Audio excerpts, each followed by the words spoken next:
Good morning, good afternoon, or good evening. Whenever this happens to reach you, I hope that it finds you well. For the topic of this presentation, I want to discuss the importance of setting and planning goals in the workplace, especially when it comes to implementing a change in the current culture of any working environment. In many instances, careful planning of objectives ensures that the outlined goals are 1. In compliance with regulation. For example, in the future you may be employed by an organization that requires careful documentation of your company's practices that furthermore must be reported and reviewed by an agency of the federal government to ensure lawful practices. 2. It ensures that acts associated with your goals are compliant with current HR policies. By introducing our goal for change, are we acting in an ethical and legal manner? Or worst case scenario, can we be sued for our actions or even face negative publicity? And ultimately, it allows movement toward the overall benefit of the organization by increasing the financial value of the company and determining when and for how long profits will be generated. Most companies are in the business of making money, so undoubtedly your boss will want to know when your idea will produce a return. Keeping these thoughts in mind when developing organizational goals in the workplace will ensure a higher success rate in achieving those goals.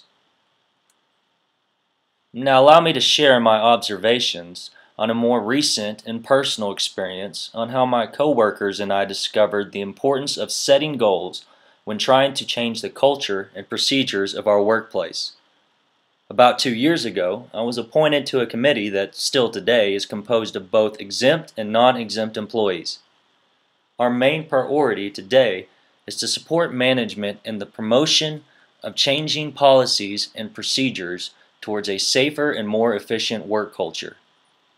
For the first year, we felt as if we were constantly spinning our wheels trying to get things done. We all had great ideas, but the majority of our projects never left the brainstorming sessions of the meeting room. Once we began setting SMART goals, here of course you can see our model used for goal setting, we discovered that we could become productive in accomplishing tasks. By being specific in our goals and objectives versus broad and generalized, we enabled ourselves to measure the nature of our success. Once our goals are attainable, and this does not necessarily mean setting the bar too low at easy goals, we challenge ourselves to accomplish relevant tasks that are aligned with our mission statement despite the scarcity of resources. Finally, by having strict deadlines, we achieve what we set out to do in a timely manner that results in a productive and efficient workforce. Now this all sounds like a relatively simple concept, but you would be surprised to see the value that SMART goals have brought to the office, especially for groups in their beginning phases. In the Robbins and Hunsaker book for our class, I believe the text uses a very similar model to that previously mentioned. The text emphasizes being specific, challenging, setting a time limit for accomplishment, being mutually determined, and having design to provide feedback. What I really like about this model is the element of quality control that is built in that requires the employee to remain proactive in the goal-setting process by ensuring that those involved have a vested interest with the ability to monitor their own progress. Including employees in the planning process versus simply giving orders and expecting them to be followed increases the probability that goals will be accomplished in a timely fashion.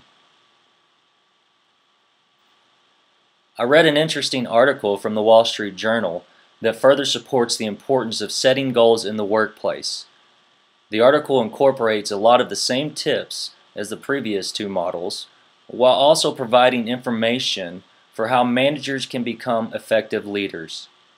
Here I've provided a link to the article and will highlight an excerpt that, in my opinion, includes some of the best words of advice directed towards management in regards to proactively setting goals for their organization. If all you do is react, you will fail as a manager. You may be good at solving problems that arise. You may be skilled at responding to the needs and requests of those you work for or the people on your team. You may work long hours, be loved and respected by your employees, and be the very model of organizational efficiency, but you will not be an effective manager. Being proactive by setting specific goals that can later be revisited to measure achievement will ensure much success in your career in management. So let's wrap this up. The goal setting process is relatively simple, yet remains an essential element toward productivity and efficiency in the workplace. An effective manager is one that is skilled in setting goals. More importantly, the effective manager is specific and highly organized with the details when setting goals.